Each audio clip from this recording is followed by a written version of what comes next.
Hello મિત્રો, ધોરણ 8 ની અંદર વિષય ગણિત ચેપ્ટર નંબર 5 વર્ગમૂળની વર્ગમૂળ અને સ્વાધ્યાય 5.4 ની અંદર કેટલાક આપણે કાલે દાખલા જોયા હતા. ક્વેશ્ચન નંબર 1 ની અંદર આજે ક્વેશ્ચન નંબર 1 જ જોઈશું, પણ કેટલાક બીજા એક્ઝામ્પલની સાથે જોઈશું.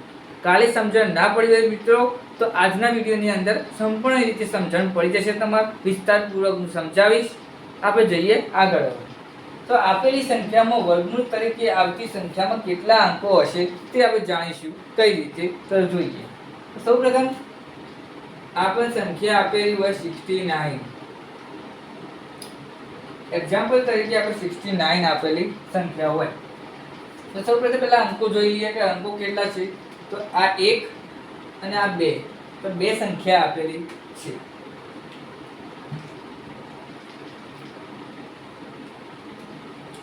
આપણને કેટલી સંખ્યા આપેલી છે? 2 આપેલી છે. હવે તો આપણે એવું લખી શકીએ કે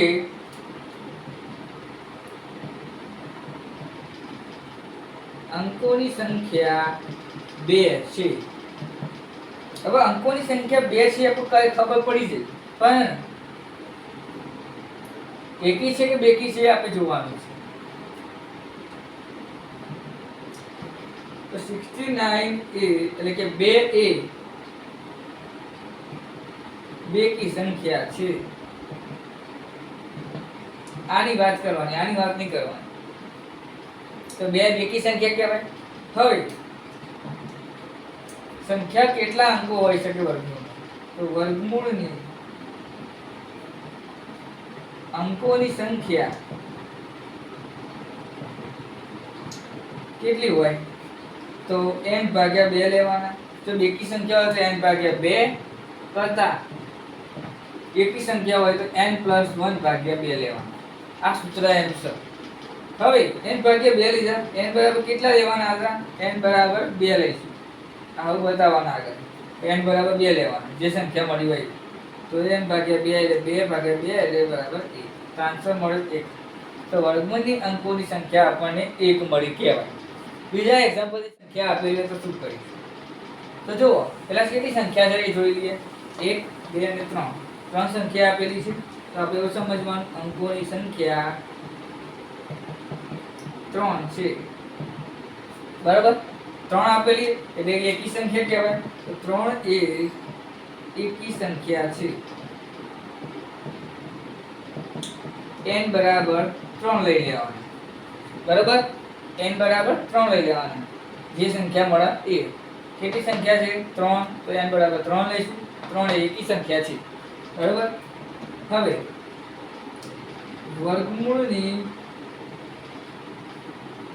વર્ગમૂળની અંકોની સંખ્યા કેટલી મળી? n + 1 ભાગ્યા 2 લેવાના. n ની જગ્યાએ આપણે એકી સંખ્યા હોય તેને બેકી બનાવી દેવાની. કઈ રીતે?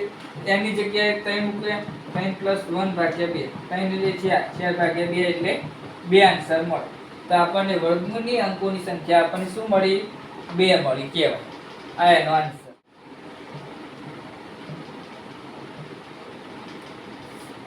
હવે આવી સંખ્યા આપેલી છે તો શું કરીશું? તો આપણે અંકોની સંખ્યા ગણીએ. 1, 2, 3, 4 અને 5. 5 ચાલીએ. 5 એ એકી સંખ્યા કહેવાય, બેકી કહેવાય. તો સૌપ્રથમ પહેલા આપણે એવું લખીએ અંકોની સંખ્યા કેટલી છે? 5. તો આપણે n બરાબર 5 લઈ લીધા. હવે 5 એ એકી સંખ્યા કહેવાય. બરાબર? એકી સંખ્યા કહેવાય કે ના કહેવાય? તો બરાબર, n બરાબર 5 એ એકી સંખ્યા છે. તો આપણે એવું લખીશું કે વર્ગમૂળની અંકોની સંખ્યા n + 1 ભાગ્યા 2. જેમ કે એકી સંખ્યા આવી એટલે એને બેકી બનાવવાની. તો n + 1 એટલે કે 5 + 1 ભાગ્યા 2. 5 + 1 એટલે 6. 6 ભાગ્યા 2 એટલે આન્સર મળે 3. તો 3 વર્ગમૂળની અંકોની સંખ્યા કેટલી મળી આપણને? 3 મળી કહેવાય. આ એનો આન્સર. એક્ઝામ્પલ આપ્યું હતું.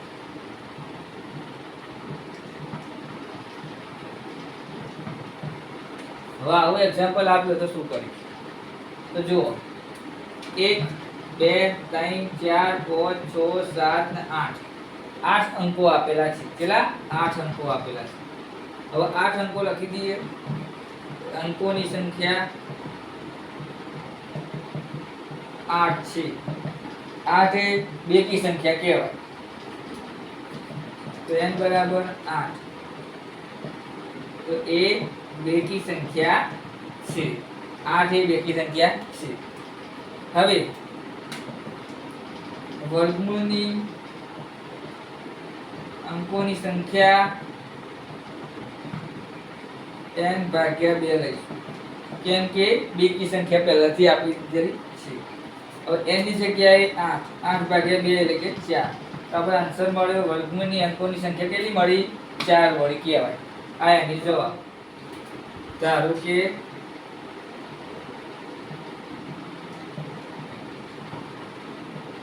આવું આપેલું હોય તો શું કરીએ? તો જો એકમ, દશક, સો, હજાર, 1 2 3 4 5 6 અને 7 છેલ્લે આલેલી 7 આપેલી. તો અંકોની સંખ્યા કેટલી થઈ? તો અંકોની સંખ્યા 7 છે. n બરાબર 7 લેવાનું. તો 7 એ એકી સંખ્યા છે એવું બતાવી દેવાનું. બરોબર? 7 એ એકી સંખ્યા કહેવાય. હવે વર્ગમૂળની અંકોની સંખ્યા આપણને મળી n + 1 ભાગ્યા 2. કેમ n + 1 લીધો? કેમ કે એકી સંખ્યા છે તેથી. તો n + 1 એટલે કે 7 + 1 ભાગ્યા 2 એટલે કે 8 ભાગ્યા 2. 8 ભાગ્યા 2 એટલે કે 4 આન્સર મળે. તો વર્ગમૂળના અંકોની સંખ્યા આપણે કેટલી મળી? તો 4 મળી કહેવાય. તો વિડિયોની અંદર આપણે આ શું જોયું કે વર્ગમૂળ તરીકે આવતી સંખ્યામાં કેટલા અંકો હશે એ આજે આપણે જોયું.